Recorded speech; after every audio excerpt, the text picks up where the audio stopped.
Ils ont inventé le football, mais lui, il l'a sublimé, il l'a magnifié. Diego Armando Maradona, ce sont peut-être les Anglais qui en parlent le mieux, comme des victimes qui auraient fini par admirer leur bourreau.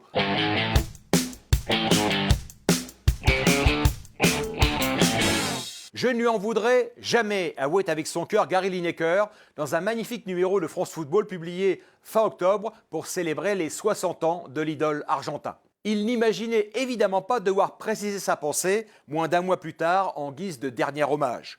De loin, le meilleur joueur de ma génération, dit Lineker, et sans doute le plus grand de tous les temps. Après une vie bénie mais troublée, j'espère qu'il trouvera enfin un peu de réconfort entre les mains de Dieu. Entre les mains de Dieu, une expression quasi unanimement employée par les journaux anglais le jeudi 26 novembre 2020, le premier jour de l'après-Maradona. Comme si main et Dieu étaient des éléments d'entrée incontournables à l'heure d'évoquer le génie argentin et son chef-d'œuvre absolu, la Coupe du Monde 1986. Elle est à Maradona ce que la Joconde est à Léonard de Vinci, ce que Les Misérables sont à Victor Hugo. Un tournoi où il menace sa bande de nobodies, totalement dévouée au titre suprême. 7 matchs, 5 buts, 5 passes décisives, un impact individuel à jamais inégalé dans la plus grande des compétitions, si ce n'est peut-être par le roi Pelé lui-même, au même endroit, en 1970, mais il était autrement entouré que Maradona, le roi Pelé à l'époque.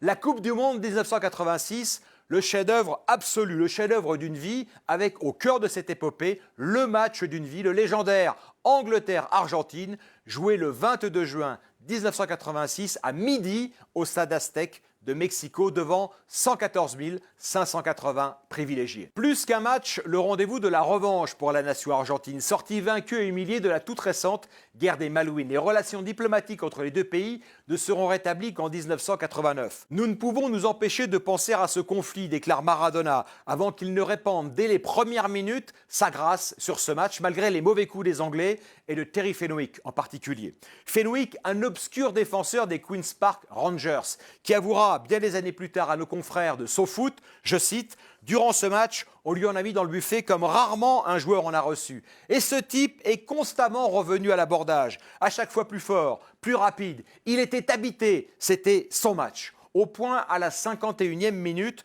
de s'élever plus haut que Peter Chilton, le gardien anglais, pour le dominer dans un duel aérien. Enfin, le dominer, façon de parler. Diego, 1,65 m, est allé haut, très haut, mais la main est flagrante.